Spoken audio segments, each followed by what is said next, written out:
Salut à tous, j'espère que vous allez bien. Bienvenue dans ce nouvel épisode de Parler comme un champion.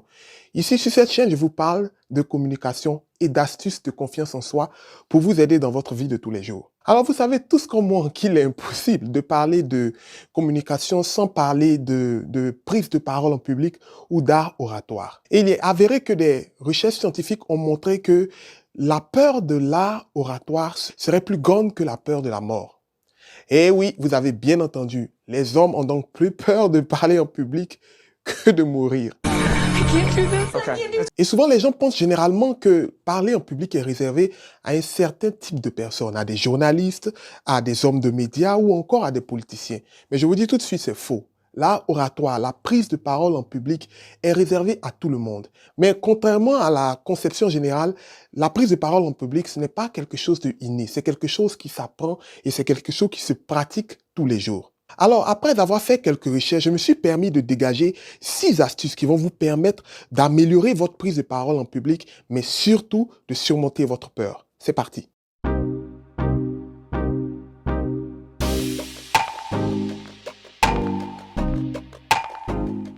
Mais avant d'aborder ces 6 éléments qui vont vous permettre d'améliorer votre prise de parole en public ou encore de surmonter votre peur, il est indispensable de mettre en exergue un élément clé de la prise de parole en public. Cet élément clé qu'il faut garder en tête, c'est que dans la prise de parole en public, il y a 3 éléments importants.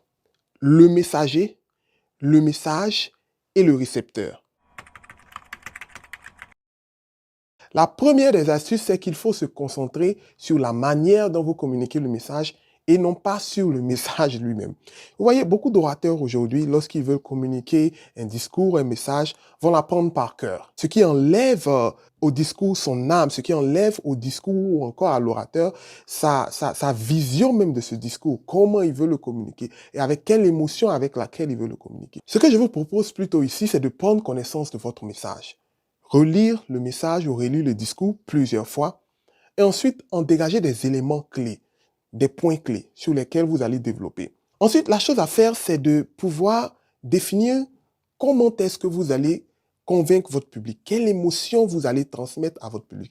C'est là la clé de votre discours. Ce n'est pas ce que vous allez dire, mais comment vous allez le dire.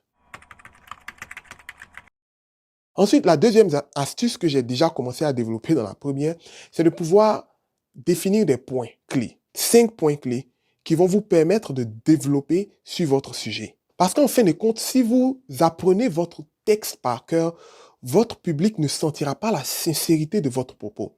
Donc, si vous donnez un discours, par exemple, la meilleure des choses à faire, ça sera d'avoir une introduction, d'avoir 5 points clés et ensuite une conclusion. La troisième des astuces, et non des moindres, c'est de pouvoir changer votre vision des choses. Vous voyez, beaucoup d'orateurs, lorsqu'ils veulent prendre la parole en public, se posent beaucoup de questions sur comment sera leur prestation. Comment est-ce qu'ils vont se débrouiller pour pouvoir convaincre leur public. Je vous arrête tout de suite là parce que moi-même, je suis un cas d'école. Vous voyez, ce qui est important, ce n'est pas comment vous allez convaincre votre public, mais c'est de plutôt savoir comment est-ce que votre public va se sentir. En un mot, quelles sont les attentes de votre public? Est-ce que votre discours sera utile pour votre public? Est-ce que votre discours sera intéressant? Comment vont-ils réagir à certains points de votre discours? Voilà comment est-ce que vous devez changer votre point de vue. Ne pas vous concentrer sur ce que vous allez faire, mais sur ce que votre public attend de vous. La quatrième astuce que je vous propose est le fake it until you make it. Ça veut dire faites semblant jusqu'à ce que vous y arriviez. Qu'est-ce que ça veut dire? En prise de parole en public, le langage corporel est quelque chose de super important, voire indispensable. Alors, il est très important d'adopter une position de ce que j'appelle le power position, pour pouvoir montrer à votre interlocuteur que vous êtes en confiance, même si vous ne l'êtes pas. C'est pour ça que je dis fake it until you make it, c'est-à-dire faites semblant jusqu'à ce que vous y arriviez. Le power position est une position qui permet à votre interlocuteur de voir que vous êtes en confiance. J'ai parlé du power position dans l'une de mes vidéos que vous pouvez aller voir. Le power position consiste tout simplement à vous tenir droit, les épaules dégagées et le torse dégagé pour montrer à votre interlocuteur que vous êtes en confiance et que vous avez le contrôle de la situation.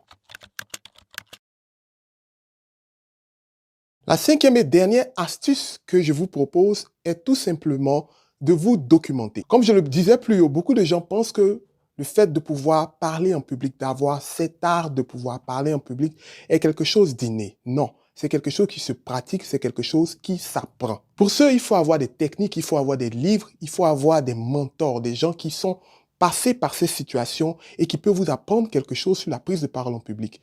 Sur ce, je vais vous proposer maintenant 3 livres qui vont vous permettre de pouvoir améliorer votre prise de parole en public et surtout de pouvoir surmonter votre peur. Le premier livre que je vous propose est celui de Chris Anderson, qui est le directeur des conférences TEDx. Tout le monde sait un peu ce que c'est que TEDx. TEDx a eu un succès retentissant partout dans le monde et leurs vidéos sont regardées en millions de vues, je dirais, sur YouTube. Dans ce livre, il aborde une pléthore de techniques, des plus évidentes aux plus insolites. Des techniques comme comment présenter un PowerPoint, à quel rythme présenter un PowerPoint, comment raconter une histoire et toutes ces choses. Vous le trouverez dans le livre de Chris Anderson, Parler en public, TED, la méthode TEDx. Le deuxième ouvrage que je vous propose, et parce que je crois que le langage corporel est intimement lié à votre prise de parole en public, est celui de Understanding Body Language de Scott Roos, qui est un expert en comportement et un expert aussi en langage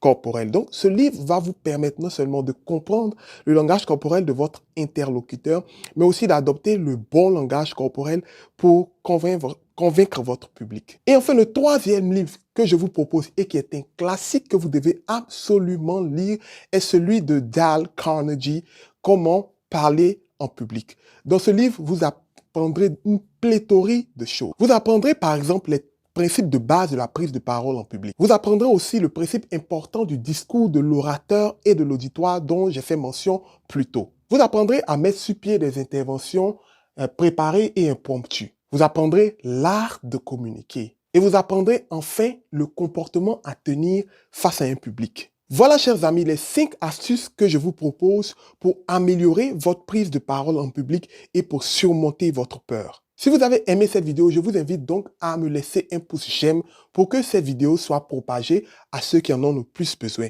N'oubliez pas aussi de vous abonner et je vous dis à bientôt.